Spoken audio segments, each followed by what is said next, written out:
Friends शुरू करते हैं। आज हम इस वीडियो में बात करने वाले हैं रिले की। आप सोच रहे हैं कि भाई ये रिले RELAY क्या होता है। तो ये देखिए,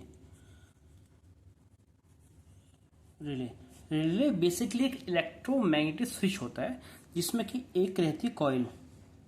ठीक है, कॉइल ना एक आयरन कोर के चारों तरफ लपेटी होती है। इस तरह से ये होती है कॉइल, और इसमें हम कुछ वोल्टेज देते हैं। ठीक है, अब इस कॉइल के अंदर जो कोर होता है, आयरन कोर रहता है, वो क्या होता है, जब इसमें सप्लाई देते हैं तो वो मैग्नेटाइज होता है। ठीक है, तो इसमें मैग्नेटिक फील्ड बनती है। तो उससे क्या है कि जो आयरन कोर है वो मैग्नेट बन जाता है, एक तरह से कुछ समय के लिए मैग्नेट बन जाता है जब तक इसमें वोल्टेज सप्लाई हो रही है। अब देखिए, इसके मैग्नेट बनने से ना यहाँ पर एक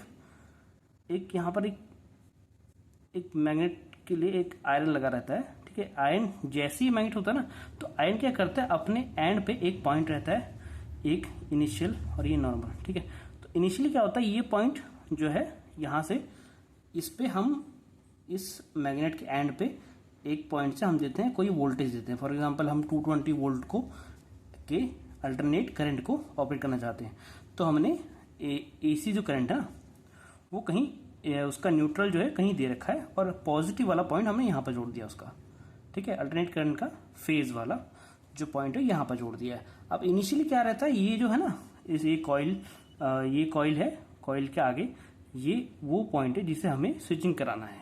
तो इनिशियली फॉर एग्जाम्पल मान लेते हैं अगर इस पर कनेक्टेड है, जब हमने कॉइल में पावर सप्लाई नहीं दी है। ठीक है, तो इनिशियली जब इसमें हमने पावर सप्लाई नहीं दी है इस कॉइल में, ठीक है, इस कॉइल में हमने ज़्यादातर 5 वोल्ट का DC या 12 वोल्ट का DC।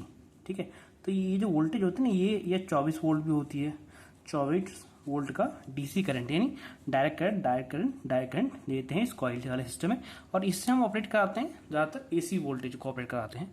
ठीक है, तो AC की बात करते हैं। AC में देखिए, AC वोल्टेज मतलब अल्टरनेट करंट, इसका मतलब होता है अल्टरनेट करंट। ठीक है, तो अब देखिए यहाँ पर आप देख पा रहे हो ना कि जिस समय माना कि अगर हमने DC वोल्टेज नहीं दिया है इस कॉइल वाले सेक्शन में, तब इनिशियली मान के चलते हैं कि ये जो पॉइंट है ये मैग्नेटाइज नहीं हुआ है। ठीक है, ये कोर मैग्नेटाइज नहीं हुआ है, उसके कारण इसकी जो पोजीशन है, इस आयरन की पोजीशन इनिशियली ऐसे है। ठीक है, तो जैसे इसको हम मैग्नेटाइज करते हैं ना, यानी इसमें वोल्टेज देते हैं DC वाला, तब ये क्या करता है, कॉइल बन जाता है आपका। कॉइल के अंदर जो कोर है, आयरन कोर है, वो मैग्नेट बन जाता है। वो इस पोर्शन को जो मेटल का होता है उसको अपनी तरफ खींचता है, आयरन पोर्शन को अपनी तरफ खींचता है। उससे क्या होता है, ये जो पॉइंट है, ये इस वाले पॉइंट पे कनेक्ट हो जाता है। ठीक है, यहाँ से हम कनेक्शन लेते हैं।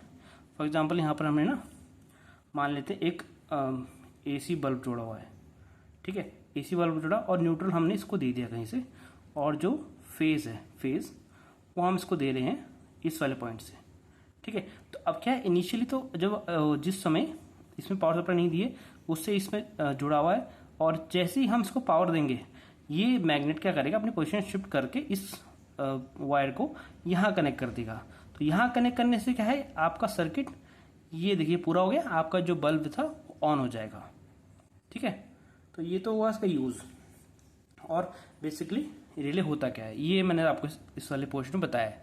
ठीक है, अब इसको आपको फोटो दिखाते हैं कि रिले दिखता कैसे है। देखिए फ्रेंड, ये एक तरह का रिले हुआ। ठीक है, कई बार आपने सुना होगा कि आपके घर में कई बार टेक्नीशियन आते हैं कुछ रिपेयर करने के लिए इलेक्ट्रिकल सामान, तो कई बार कहते होंगे कि वो रिले खराब हो गया है। तो फ्रेंड देखिए, इस तरह की रिले रहती है जो मैं आज यूज़ करने वाला हूँ। ठीक है, अब मैंने जो यूज़ कर रहा हूँ ये है ना आपका 5 वोल्ट का, 6 वोल्ट का है। ठीक है, 6 वोल्ट का है, और ये ऑपरेट कितना करा सकता है, देखिए यहाँ पर लिखा हुआ, देखिए 7 एम्पियर और 250 वोल्ट। ठीक है, ऑफ AC करंट। अब DC की बात करें तो जो वोल्ट जो है 10 एम्पियर और 24 वोल्ट की DC, इस पे ऑपरेट होगा ये रेटिंग रहता है। और हर्ट्स की बात करें तो 50 to 60 हर्ट्स तक की जो सप्लाई आती है ना घरों में, उसके ही ये ऑपरेट करा सकता है। देखिए, ठीक है, और इसके पिन है। आप देखिए, ये पिन दिख रहा होगा आपको शायद, कैमरे पता नहीं दिख पा रहा, मैं एक बार फिर कोशिश करता हूँ। देखिए, ये पिन और ये पिन, ये दो तो हो गए कॉइल वाले जिसमें हम 5 और 6 वोल्ट देंगे। ठीक है, और ये ये है वो वाला पॉइंट जो मैंने आपको इस वीडियो में समझाया है।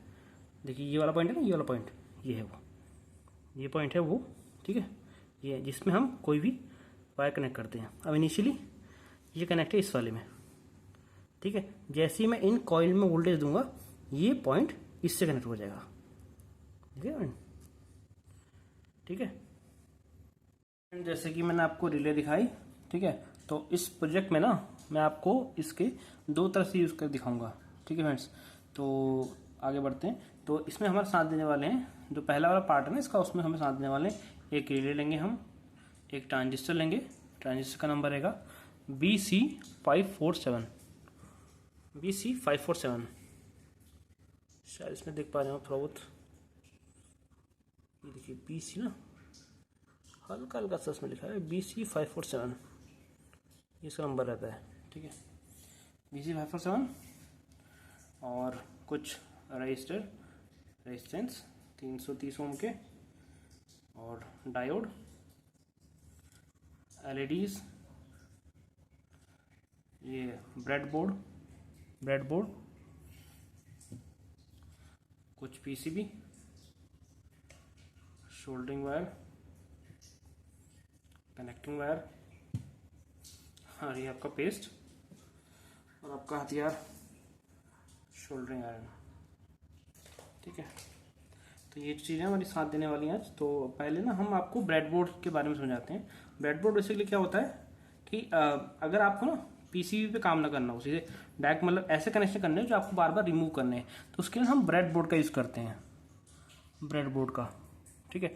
तो देखिए फ्रेंड्स, इसमें क्या होता है ना, ये आप जो देख रहे हैं ये वाला जो सेक्शन है हमारी, ये सेक्शन और ये सेक्शन, इसमें कनेक्टिविटी इस तरह से होती है कि यहाँ से कनेक्शन आप करेंगे तो ऐसे ऐसे ऐसे ये एक जुड़ा होता है, ऐसे एक जुड़ा होता है, ऐसे एक जुड़ा होता है। तो अब यहाँ पर कनेक्शन करेंगे ना तो ये वो कनेक्शन यहाँ से लेकर यहाँ तक एक्टिव होगा, इसमें इस तरह भी ऐसे होगा, यहाँ पर करेंगे तो यहाँ से लेकर यहाँ तक एक्टिव होगा, ठीक है। और इस वाले की बात करते हैं। इस वाले में क्या होता है, इस वाले लंबे में होते हैं कनेक्शन, ठीक है, इस तरफ से। तो अगर यहाँ वायर जोड़ेंगे तो उसका कनेक्शन यहाँ से लेकर ऐसे हो जाएगा, और ऊपर वाले में जोड़ेंगे तो वो से ऐसे हो जाएगा, ठीक है फ्रेंड्स, ठीक है। तो अभी इस सर्किट की बात करता हूँ जो मैंने इसमें बनाया है रिले का। इसमें मैंने बेसिकली क्या किया है, ये हमारी रिले हो गई, ठीक है, एक पॉइंट ये हो गया, एक पॉइंट हो गया, इसका सेंटर वाला पॉइंट वो है, और एक पॉइंट ये है, ठीक है। तो ये दोनों में कॉइल होती है, इसमें और इसमें कॉइल होती है, देख पा रहे हैं, ठीक है, इसमें कॉइल होती है। तो कॉइल है, ठीक है। अब मैंने क्या किया है, इसमें ना एक ट्रांजिस्टर यूज़ किया है BC547। अब ये BC547 हम क्यों यूज़ करते हैं, ये क्या करता है, स्विचिंग के लिए हमें काम करवाता है। इनकेस देखिए हमारे पास ना इसको चलाने के 5 वोल्ट होते, 5 वोल्ट चाहिए कम से कम, क्योंकि हमने 5 वोल्ट का यूज़ किया है। मगर हमारे पास सिग्नल के देने के लिए, इनकेस यानी माइक्रो कंट्रोलर से दे रहे हैं या कोई और डिवाइस है जो 3 वोल्ट 2 वोल्ट प्रोड्यूस करता है, उससे आप सिग्नल देना चाह रहे हैं, ठीक है, ताकि आप 5 वोल्ट को ऑपरेट कर सकें, या हो सकता है ये 12 वोल्ट की हो, बट हमने अभी 5 वोल्ट यूज किया है। तो इसका कनेक्शन होता है आपको, ट्रांजिस्टर कनेक्शन कैसे रहता है, ट्रांजिस्टर है, कलेक्टर, बेस, एमीटर, ये जाएगा ग्राउंड में, ये ग्राउंड का सिंबल होता है, ग्राउंड में यहाँ इस पे एक रेजिस्टेंस लगाकर आप इसे, वो जो 2 वोल्ट का माइक्रो कंट्रोलर से सिग्नल आया है 2-3 वोल्ट का, उसको आप यहाँ दे सकते हैं सिग्नल, इसे इसके कहते हैं बेस कहते हैं, और यहाँ पर कलेक्टर, ठीक है। तो कलेक्टर क्या होता है, इस पॉइंट पर कनेक्ट हो गया रिले के, और फिर यहाँ से जाती है क्या 5 वोल्ट का DC, ठीक है। तो ये 5 वोल्ट DC हो गया। अब ये क्या होता है, 5 वोल्ट DC यहाँ से होकर इस पॉइंट से इस पॉइंट तक फ्लो नहीं करेगी जब तक हम इस सिग्नल को ऐसे नहीं देंगे, सिग्नल नहीं देंगे तब तक ये तब तक क्या ट्रांजिस्टर यहाँ से ग्राउंड, यहाँ से जो VC है इसको यहाँ पार नहीं करेगा ग्राउंड पे, तो सर्किट पूरा नहीं होगा, ठीक है। आगे बढ़ते हैं। तो ये मैंने इसमें बनाया है, ठीक है, इसको अब चला के दिखाता हूँ आपको। ये रहा आपका ये रिले है, ठीक है, ये आपका ट्रांजिस्टर हो गया, ये वो रजिस्टर हो गया, देखिए, ठीक है। अब मैं इसको आपको ऑन करके दिखाता हूँ, जिससे कि आप भी एक आवाज़ सुनेंगे जब ना ये ऑन होगा, ठीक है। बस 2 मिनट रुकिए। हाँ, तो देखिए फ्रेंड्स, ये हमारी जो 5 वोल्ट का मैं एडाप्टर लिया है उसका आउटपुट पिन है, ठीक है। ये साइड इसका नेगेटिव है और इंटरनल साइड जो होता है वो पॉजिटिव होता है, ठीक है। और ये वो नेगेटिव वायर है, ठीक है, ये है नेगेटिव वायर, ठीक है। और ये अपनी है पॉजिटिव वायर जो कि रिले पे जुड़ी है, जैसे कि आप यहाँ देख लो ना, यहाँ भी देखिए साइड बाय साइड भी देखते रहिए। ये अपना पॉजिटिव वायर कौन सा वाला, ये वाला पॉजिटिव वायर है ये, ठीक है। और नेगेटिव वायर कौन सा, ये वाला ग्राउंड, जो कि यहाँ पर है हमारा वाइट कलर, ठीक है। तो नेगेटिव तो ये हो गया। अब देखिए सिग्नल की बात बची, सिग्नल हम इसको दे रहे हैं रेड वाले वायर से ट्रांजिस्टर को, ठीक है। और ये जो ट्रांजिस्टर है ये है NPN ट्रांजिस्टर, ठीक है, NPN ट्रांजिस्टर, ठीक है। पॉजिटिव इसको हमने नेगेटिव दे दिया और यहाँ से दे दिया पॉजिटिव, ठीक है। अब बात आई कि ऑन होने की आवाज़ क्यों नहीं आई, वो तब आएगी जब मैं, ये देखिए ये मैंने ट्रांजिस्टर को सिग्नल देने वाला वायर है ना, रेड वायर आपका, ये देखिए आपको आवाज़ आ रही होगी, देखिए अभी ना ये ऑन है, रिले ऑन है, छोड़ दिया, देखिए ये, ठीक है। तो अभी हो क्या रहा है, देखिए जो साउंड आ रही है ना, ये साउंड किसकी है, ये साउंड इस वाले की है। जैसे ये मैग्नेटाइज हो रहा है आयरन कोर, इसको अपनी तरफ अटैक कर रहा है, तो ये आपस में इनके चिपकने की आवाज़ है। जब ये दोनों आपस में कंबाइन हो रहे हैं, ठीक है, उस समय क्या हमारा आवाज़ है, उससे पता चला कि हाँ हमारी रिले वर्क कर रही है, ठीक है। आगे बढ़ते हैं उसके बाद। तो फ्रेंड्स आप कह रहे होंगे यार आपने स्टार्टिंग में एक वो हमें दिखाया था यार, वो डायोड दिखाया था, बट आपने कहीं इसका यूज़ तो किया नहीं। ये डायोड जो मैंने आपको स्टार्टिंग में दिखाया था, आप कह रहे होंगे इसका कोई यूज़ तो किया नहीं भाई आपने, ये देखो इसका कहीं यूज़ तो किया नहीं भाई आपने, तो मैं बताऊंगा इसका यूज़ हम करेंगे इसी वीडियो के पार्ट 2 में। तो बने रहिए मेरे चैनल के साथ, इस वीडियो को शेयर कीजिएगा, subscribe to my channel electronics वाले बाबा जी। Thanks for watching.